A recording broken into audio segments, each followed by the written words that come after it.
Tere tulemast tagasi, head Hoomika podcasti kuulajad. Meie oleme Michelle ja Annika ning meil on suur rõõm tervitada teid meie vaikselt algava 6. podcasti hooajaga. Tänase episoodi teemaks on identiteedinihked. On see müüt või tegelikkus? Koos tänase episoodiga kuulutame välja ka meie Hoomika peagi algava uue hooaja, mille esimesed tunnid stardivad juba 7. septembril. Suveperioodil on meie koduleht ja videoplatvorm läbinud uuenduskuuri ning nüüd saate valida seal 3 taseme vahel, kuidas hommikukursustega liituda. Esimene tase on Sedona baaskursus, teine pingutuseta loomine ning 3. ehk kõige kõrgem tase on Stalkeri kursus, millest tuleb selles episoodis päris palju juttu. Kõikide kursustega kaasnevad muidugi ka erinevad boonused. Ootame teid julgelt meie uut kodulehte uudistama ning kui tekib küsimusi, kirjutage meile palun julgelt. Kuid nüüd tänase episoodi juurde. Ilusat kuulamist!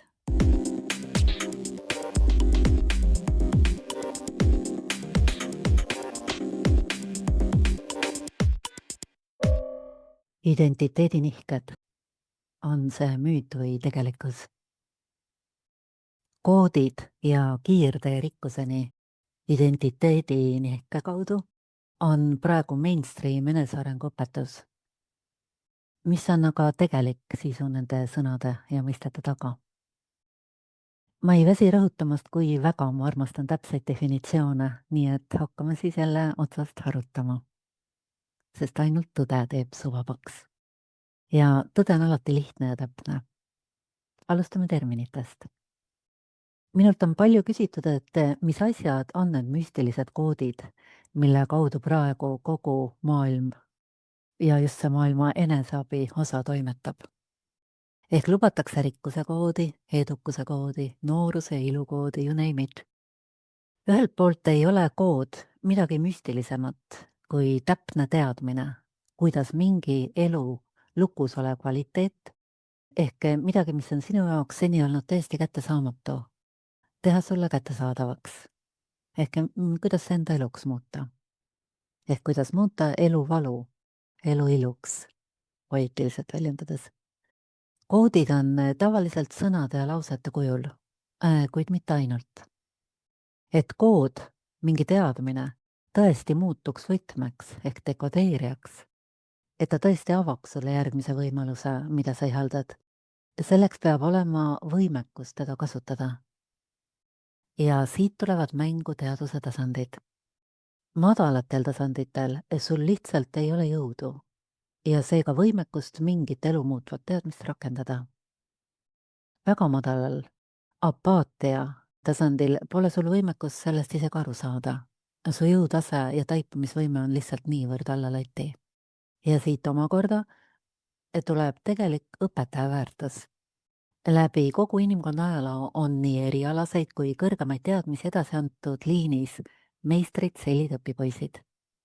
Meister on inimene, kes on koodid oma eluks muutnud.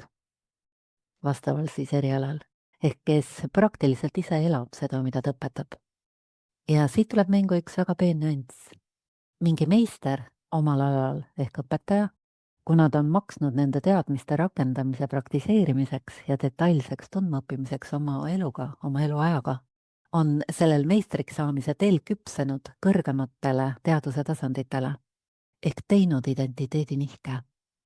Üks ja sama inimene ei ole meistrina enam sama isiksus, kes ta oli siis, kui ta kord õpipoisina alustas.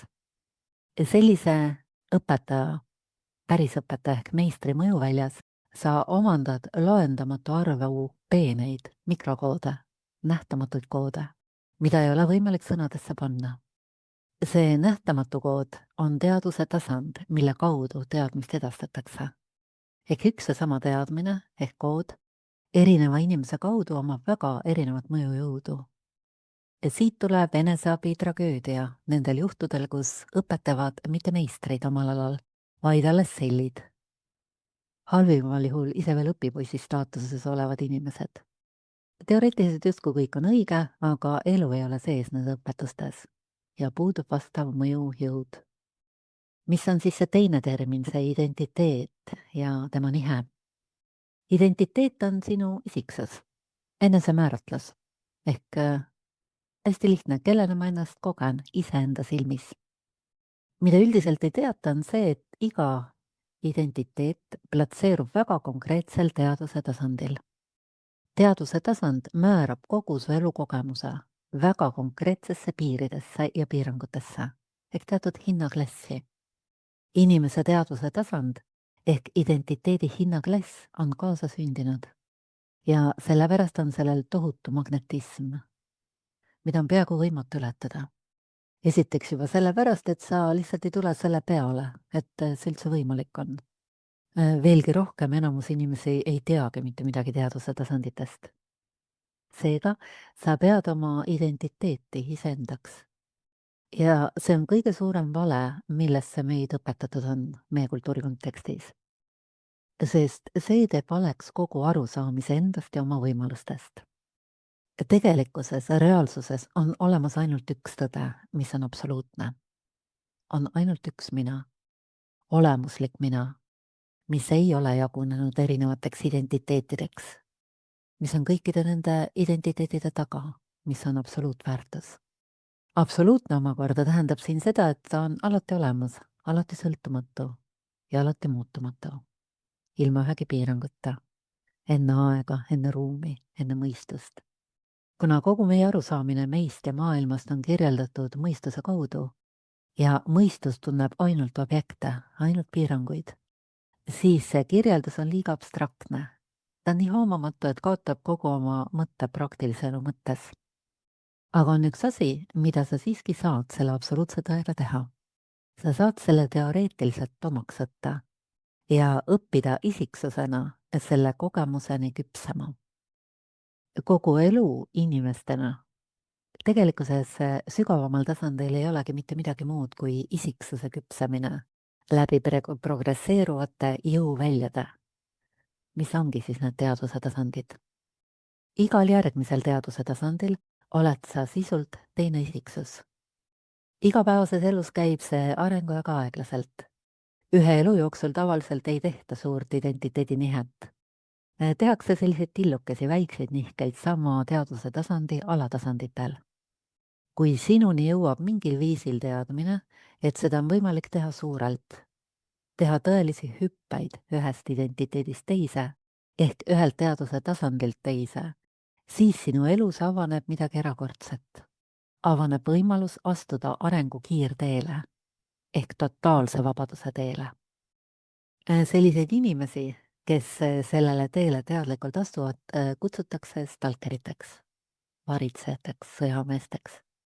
Nad varitsevad vana identiteedi magnetismi ehk oma nõrkuseid, sest vana on alati nõrk ja väeti uuega võrreldes.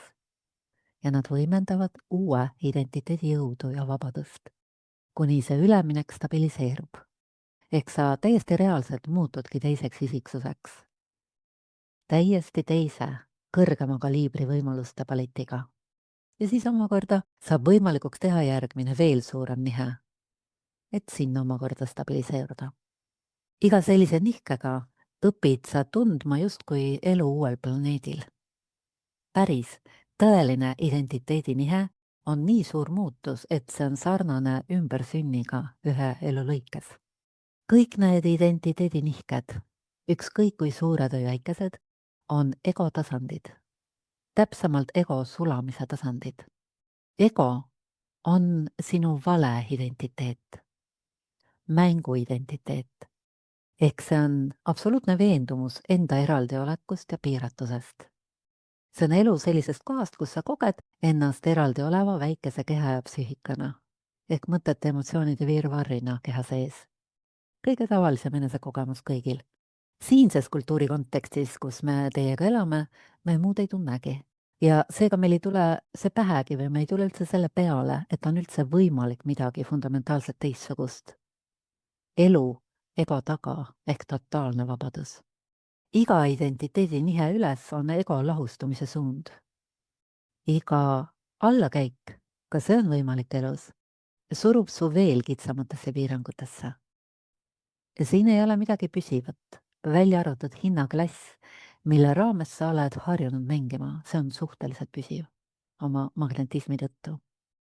Teadvuse tasandid on seega justkui näiliselt suletud planeedid, mis madalamatel tasanditel ei erinegi nii väga üksteisest ja millede vahel liikudes toimubki enamuste inimeste igapäevane elu. Need tasandid moodustavad nagu lähiplaneetide süsteemi, mille ühisnimetaja on ebakindlus ja ärevus.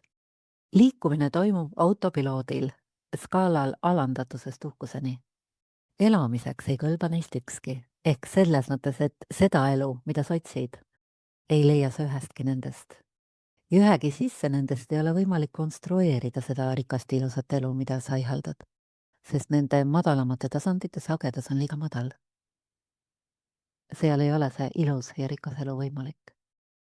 Ma nimetan seda allalaiti eluks. Kahjuks suurem osa, lõviosa inimestest elab seal tasandil. Pidev rahulolematuse skaalal libisemine, üksikute naudingu hetkedega ja väga üksikute tõeliselt sügava rõõmukogemustega on selline elu. Ka selles süsteemis on sul tegelikult oma koduplaneet, millele sa maandud siis, kui miski sind parasjagu ei trigerda ei heas ega halvas. Ja see on kaasa sündinud, karmiline kaasavara, mis on absoluutselt õiglane ja sinu jaoks seega ainuvõimalik. See viimane on omaette teema, mis nõuab täiesti eraldi podcasti osa ja sellel ma pikemalt siin praegu ei peatu. Ehk me sünnime absoluutsesse ebavõrdsusesse olude ja omaduste mõttes tänu sellele, et me sünnime erinevatele teadvuse tasanditele. Aga me sünnime absoluutsesse samasusse ehk võrdsusesse olemusena, päris minana ja potentsiaalsete võimaluste mõttes. Sellest teada saada võib olla väga šokeeriv. Ehk see, keda ma endaks olen harjunud pidama, see minu isiksus, on tegelikult veendumuste ja emotsioonide kombinatsioon, valik, millega ma olen nii harjunud, et pean seda endaks. Ainuvõimaluseks identiteedina. Ja see uskumus on nii pimestav, et see on veendumus. Keegi ei oskagi seda uskumusena käsitleda. Ehk loomulikult olen see mina, kellele ma ennast päevad läbi kogen ja tunnen, et see tunne on muutuv. Ehk kellena ma just hetkel ennast kogen, sõltub situatsioonist ehk triggerist. Seda märkavad kõik ja seda nimetatakse emotsioneerimiseks või tujudeks. Tegelikkuses on ka see samuti väiksem identiteedinihe ühe teadvuse tasandi sees. See on nagu keegi teine võtaks sind üle, aga kui see emotsioon vaibub, siis jääb järgi justkui normaalne mina. Kõik arvavad seda. Tegelikult ei jää. Ka siis jääb mikromäng, mida sa oled hakanud enda normaalseks rahuolekuks pidama. Tõeline rahu on sellest hästi palju erinev. Allalati elu kõrval on olemas valikus elada kvalitatiivselt kõrgema hinnaklassi elu. Elu kõrgematel teadvuse tasanditel, mis erinevad kogu sellest allalati valupotist nagu öö ja päev. Ma nimetan seda ülelati eluks. Need tasandid on midagi väga erilist ja millest iga tasand on täiesti omaette nagu tsivilisatsioon, kusjuures iga järjest kõrgem erineb eelnevast järjest rohkem. Põhjus on selles, et inimese isikliku jõutase kasvab tasanditel küpsedes logaritmiliselt. See tähendab suurusjärkudena, mitte lineaarselt. Ehk isiksuse küpsedes saad sa hooga jõudu juurde. Seega, mida kõrgem tasand, seda erinevam sa oled kõikidest all olevatest. Ja nii me siis siin elame, justkui ühel planeedil Maa, aga tegelikult personaalse kogemusena kaugelt rohkem kui Maalt ja Kuult või Maalt ja Marsilt. Lähedasel või samal tasandil inimesed saavad üksteisest aru, jagavad sarnast, aga mitte kunagi päris identsat kogemust maailmast. Kõrgemalt tasandilt inimene vaatab madalamaid mänge kaastundega, nagu lapsed liivakastis viskavad üksteisele liiva silma ja kaklevad mänguautode pärast. Aga selles vaates ei ole kunagi halvustamist ega põlgust. On mõistmine, et igal oma aeg ja oma mäng. Allalati isik kõrgemale vaadates kogeb kadedust. Ülelati endast veel kõrgemale vaadates kogeb imetlust. Ehk veel kord, ego on veendumus, et ma olen eraldi ja piiratud. Absoluutsest tõest lähtuvalt on see täielik vale, täis illusioon. Aga see illusioon on nii võimas, et isegi kui sa seda tead ja mõistusega omaks võtad, ei saa sa sellest kogemuslikult välja. Sa pead läbi küpsemise, läbi teadvuse tasandite ehk identiteetide siis kõrgemale jõudmise läbi identiteetide, sa pead selleni jõudma ehk küpsema. Vabaduse tee ongi sellest illusioonist väljakasvamine. Ego järk-järguline lahustumine teatud kriitilise piirini, kuni avaneb võimalus hüppeks absoluutsesse vabadusse. Ja see üleminek ei ole kunagi lineaarne, see ongi hüpe. Seda küpsemist samuti saab teha ainult praktiliselt kogemuse kaudu. Täpne teooria on siin samuti hädavajalik, sest läbi selle sulle tekib kaart, mis annab õige suuna, et sa saaksid väljuda ummikteedest ja labürintidest, millest tavaline elu muidu koosneb. Mida madalamal tasandil sa elad, seda suurem on piirangute illusiooni mõju sulle, ehk seda tugevam on egoism. Ego on esindatud oma täishiilguses apaatia tasandil, enesealanduse, jõuetuse, abituse ja väetisuse. Mitte millelgi pole mõtet maailmas. Ja selline inimene on sõna otseses mõttes külakurnaja. Ta on välja kurnanud oma elust kogu jõu ja rõõmu ja kurnab kõiki teisi, kellega ta kokku puutub. Seega üllatus, kõige suurem egoist ei ole üldsegi mingi ennast täis ja teistest ülesõitev tegelane. Tema vabadusaste on juba kordades kõrgem. Samuti kõige suurem egoist ei ole mitte edukas mingi eneseimetlejast uhkeldaja. Tema jõudlase vabadusaste on kaunis märkimisväärne, ehk tema ego on juba kaunikesti sulanud. Ja sealt edasi, nendel puhkudel on vaja ainult ühte koodi, ühte täpset teadmist ja selle taipamist, et teha suur 7 penikoorma hüpe üle lati tasandile, kus uhkus muutub naeruväärseks ja lahustub. Selle siis läbinägemisel kui lapsikusena. Ning sulle saab kättesaadavaks päriselt absoluutse edukuse esimene aste. See ülelati esimene aste, kus hakkab sisse lööma puhast rõõmu ja täitumust. Peamine, kõige suurem erinevus madalate ja kõrgete teadvuse tasandite ehk inimese arenguastmete vahel on intensiivsus ja kindlustunne. Kõige suurem nauding elust hakkab avanema jõutaseme kasvuga. Eks sa hakkad tundma, et sa oled jälle päriselt elus, kui sa tõused. Järjest rohkem elus. Ja elusus ise, puhta elujõu kogemine a priori on nauding. Mingil hetkel avastad, et ilma, et midagi erilist peaks juhtuma, on kogu aeg lihtsalt hea olla. Ja alates teatud tasemelt on kohe siuke eriliselt hea olla. Ja see kasvab omakorda igal järgmisel tasandil, millesse sulle sissepääs avaneb, kui sa tõused. Ja rõhutan veel kord, see kasv ei ole lineaarne, see on logaritmiline. Ehk vabaneb mitte natuke, vaid suurusjärgus elujõudu iga identiteedi nihkega. Selles mõttes, jõu mõttes ja mängulisuse mõttes, rõõmu mõttes hakkad sa nagu lapseks tagasi muutuma, kui sa neid nihkeid õpid tegema. Ja su füüsiline keha hakkab seda näitama, ehk vananemisprotsessid pidurduvad sellise hooga, nii et keha täitsa silmnähtavalt hakkab noorenema. Isikliku kogemusena selles vallas võin kinnitada, et ma ei tunne ennast mitte 10 aastat nooremana, nagu mulle tihti öeldakse, vaid keha kogemusena on reaalselt nagu noorel tüdrukul. Sale, sitke, nõtke täiesti terve juba aastakümneid ja jõud on kogu aeg palju. Ego lahustudes järjest vabaneb psüühika järk-järgult nagu ahelatest ja psüühika loob füüsise. Sellest see tuleb. Sõna otseses mõttes loob, mitte ainult ei mõjuta.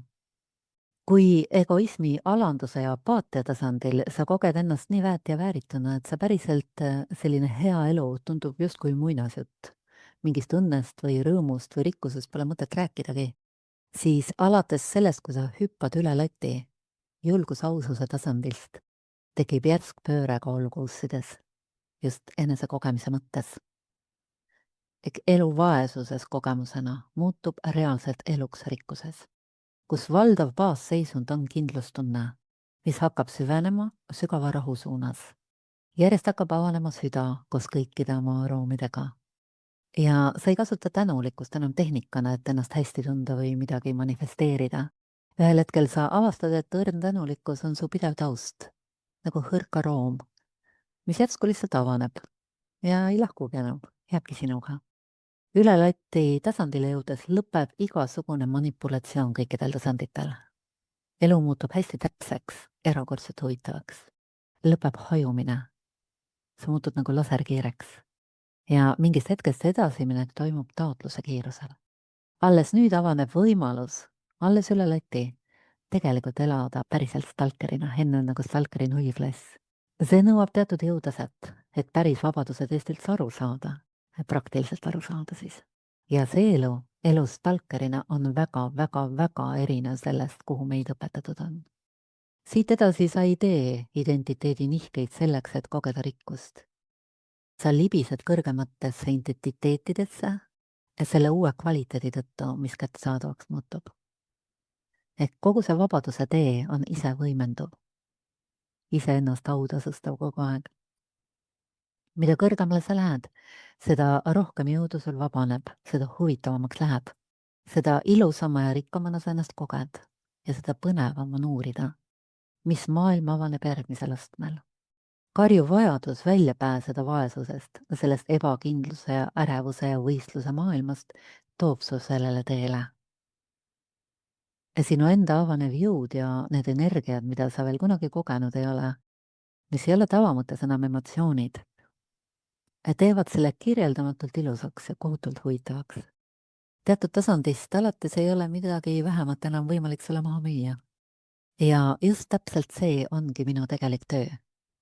Ehk aidata segaduses ja ebakindluses inimest sellise jõu ja intensiivsuseni, et tagasi tee oma väikese egoismi polsterdamist ei ole võimalik enam. Stalkerina oled sa teel koju. Ja seda sõna otseses mõttes. Ikka ja jälle saan ma tagasisidet, et iga identiteedi nihkega kõrgemale kaasneb järjest suurem koju jõudmise tunne. Miks see on nii? Sest see teevabadus ongi tee koju. Nagu ma alguses ütlesin, on ainult üks absoluutne teadmine.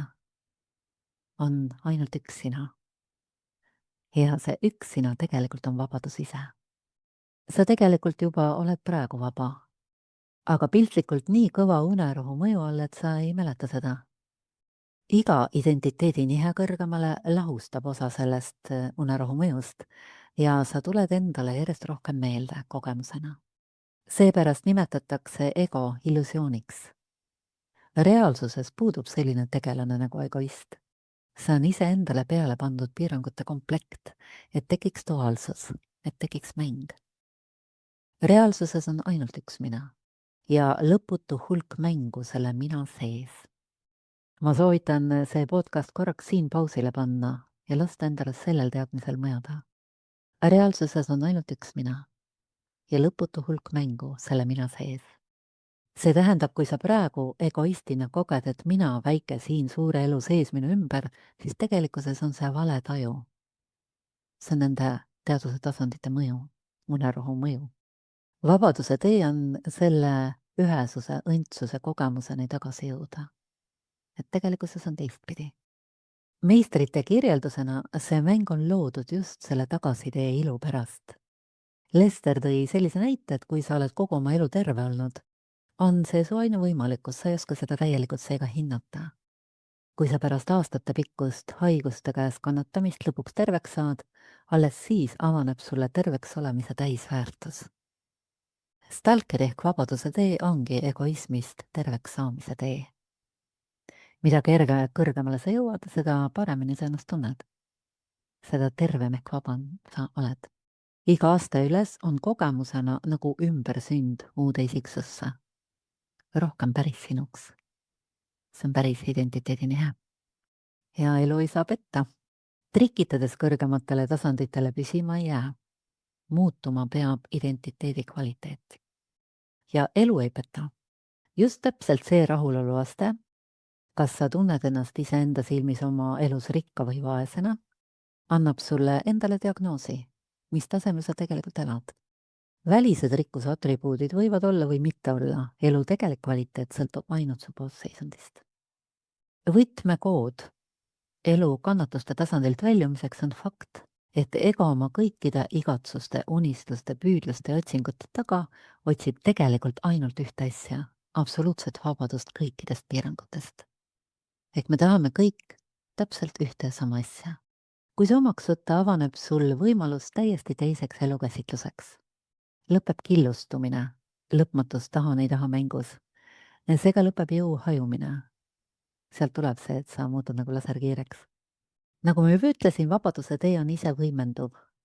Iga samm sellel teel muudab sind tugevamaks, täpsemaks ja kergemaks. Just nimelt kergemaks. See kerguse tunne on valdav näitaja, mis hakkab ilmestuma. Elu kaotab järjest oma sellise tõsiduse, raskuse. Kõik hakkab tunduma pigem natuke nagu mänguna. Ja ühel hetkel sa avastad, et sa koged ennast nii kergena, nagu sa oleksid tehtud õhust. Identiteedi nihkega üle lati kaasneb veel üks imeelus võimalus. Sulle hakkab järjest avanema see, mida eneseabis manifesteerimisõpetustena teatakse. Ehk sinu võimekus kujutlusvõime kaudu luua. Aga see avaneb nüüd õigetelt alustelt. Ja Lester nimetas seda effortless creation, eesti keeles siis pingutuseta loomine. Kuna just see on koht, mille pärast tavaliselt kursustele tullakse, pühendume Stalkeri kursustel selle kõikidesse nüanssidesse, selle pingutuseta loomidesse nüanssidesse, sellise täpsuseni, et sa päriselt oled võimeline järjest oma unistusi täitma hakkama. Et jõuda lõpuks nende taha. Sest see on täpselt see tee, mida ma ise käin ja käinud olen. Kõige kriitilisem identiteedinihe ongi just selles kohas. Kuidas teha hüpe ärevuse ja segaduse identiteedist Stalkeri identiteeti. Sealt edasi muutub juba palju lihtsamaks. Stalkeri teel sa ei kaota mitte midagi peale oma segaduse, ärevuse ja nõrkuse. Stalkerina lõpeb elu haleduses. Mingil hetkel sa võid isegi tabada, et sa tegib siuke nagu plahvatuslik vabadus. Siuke tunne, et sa oled kogu aeg võitnud, juba oled võitnud. On olemas maine rikkus, mille tipuosa nimetatakse luksuseks ja mille kaudu saab osta teatud taseme turvatunde ja pea piiramatult naudinguid. Piirang siin naudingutes siiski on, selleks on sinu võimekus nautida, mis muide ka sõltub teaduse tasandist. Ja lisaks on olemas ebamaine rikkus. Ja seda sõna otseses mõttes. Maisest dimensioonist ehk asjade maailmas täiesti sõltumatu. Üks ei välista teist, üks ei sõltu teisest, aga teiseta, ebamaiseta kaotab esimene mõne aja möödudes oma värskuse ja sära ja hakkab liikuma tuimuse apaatia suunas. Teed maise rikkuseni ja luksuseni õpetavad kõik kursused, kogu eneseabi. Teed ebamaise rikkuseni nimetatakse vabaduse teeks. Ja seda saab jagada ainult sellel teel olija.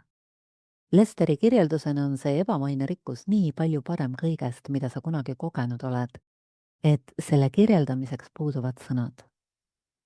Igaüks, kes iseenda olemuseni küpseb, kirjutab sellele 2 käega alla. Aga sa ei tea, mida sa ei tea. Ja sa ei oska seda tahta, mida sa ei tea. Sest see, mida sa oskad tahta, on parim sellest, mida sa kunagi kogenud oled ja mida sa arvad teiste eludes rikkusena nägevat. Ja seda on kaugelt liiga vähe. Sellel suvel oli mul võimalus viibida 4 päeva üliluksuslikus keskkonnas koos väga edukate ettevõtjatega Kreeta saarel. Ma läksin sinna puhtalt uudishimust, et kogeda, kuidas maailma tipud toimetavad. Seal oli 20 osalejat 15 erinevast riigist üle maailma. Ja mis mind kohe esimesest hetkest hämmastas, oli see, et ainult üks osalejatest, üks maailmarändurist mootorrattur, oli teadvel. Kõik teised, ehk oli vabaduse teel siis, kõik teised opereerisid emotsionaalsel tasemel, kaasa arvatud juhendaja. Ja teiseks mind hämmastas suur segadus terminites. Juhendaja muide tunnistas täiesti avalalt ja siiralt, et see soovitud püsiv rahulolu, mida ta oma ettevõtet alustades oli lootnud, mis saabub siis, kui ta ise arvas, et ta jõuab mingi 10 miljonini, pole saabunud ka nüüd, kui ta on 100 miljoni piiril. Et ta on teinud ridamisi identiteedi nihkeid vaesuse identiteedist järjest kõrgema rikkuse identiteedini, eks seal opereeriti ka selle identiteedi teemaga, aga rahu sellega ei kaasne. Elu on kahtlemata palju mõnusam, aga sügavat rahu siiski ei ole.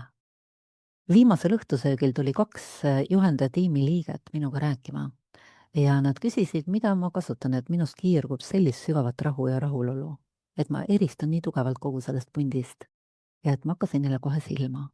Ma olen nii teistmoodi kui teised. Siis ma natuke rääkisin nendele sellest identiteedi nihetest hoopis teisest paradigmast lähtuvalt. Seda, et ma tahan palju rohkem kui mainerikkus. Ma tahan totaalset vabadust. Sa tahad liiga vähe. Ja selles on kogu enesearengu kõige fundamentaalsem lõks.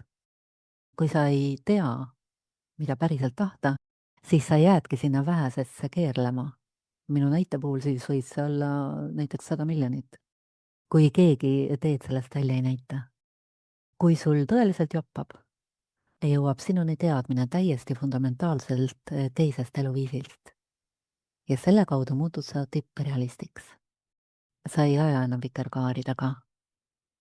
Ei arva, et mingi number mingil hetkel kunagi annab sulle selle, mida sa otsid. Päris mina, olemuslik mina on vabadus. Ja sellepärast sa ei saa kunagi rahulduda vähemaga. Vähemaga kui kõik. Kõige erilisem nähtus elus on normaalne inimene. Tark, küps, täiskasvanud isiksus, kes rahulikult avab enda võimekust elu mõista ja järjest sügavamalt nautida. See on elu kõige suurem ime. Täiesti imevaba.